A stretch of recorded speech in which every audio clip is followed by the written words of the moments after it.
All right, today we're going to be doing an experiment that involves chemical reactions and the limiting reagent or the reactant. So the limiting reactant is a substance that is totally consumed within a chemical reaction. Today's experiment with the oil, water, food coloring, and Alka-Seltzer, I am hypothesizing that the Alka-Seltzer is going to be the limiting reactant in this equation, or the one that is going to be totally consumed. So one of the other definitions that I want to start with today is density, which is mass divided by volume.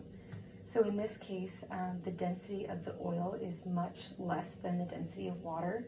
Therefore, why we can see in this, the oil is floating on top of the water, or it's more buoyant.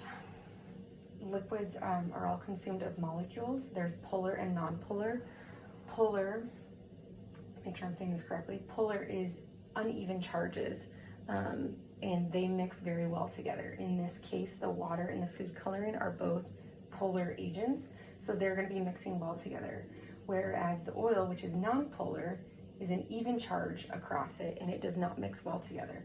So hence why this oil is going to stay up top and the water is going to stay below. They do not mix well together. They don't play nice.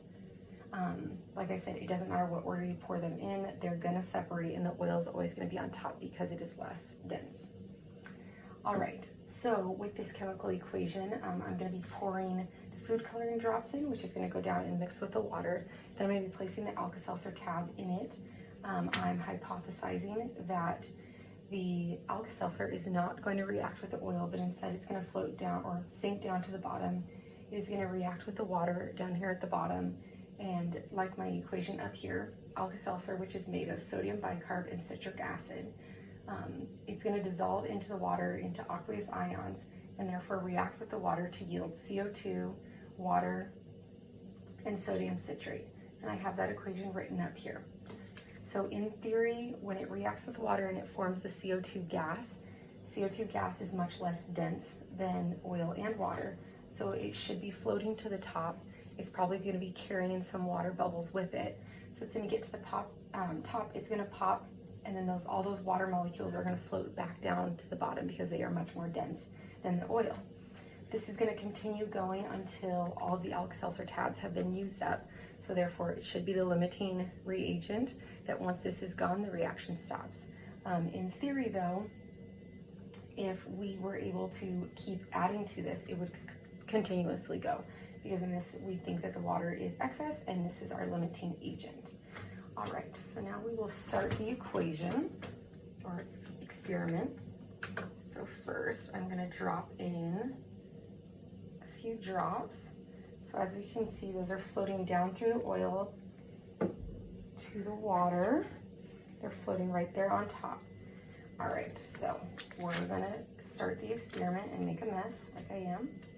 And we're going to drop in our first Alka-Seltzer tablet. All right. So those are floating down to the bottom. As you can see, it's making bubbles. They go to the top, starting to mix with the color so you can see it a little bit better. And they're falling back down and continually going. So as I can see, and I'm not sure if we can see it in the video as much, but the Alka-Seltzer tabs are becoming much smaller. And in theory, as soon as all of the Alka-Seltzer tabs have been completely consumed, then this reaction will stop. So let that keep going. Doesn't really look like it's slowing down, but so far it has made our predictions correct of that the Alka-Seltzer is not reacting with the oil, but instead it only formed the chemical reaction when it hit the water, and is therefore producing the CO2 gas, which is going up to the top, carrying some water, popping, and then falling back down because it does not mix with the oil. And as we can see, as it's starting to settle, all the CO2 bubbles or water that it was containing is coming back down.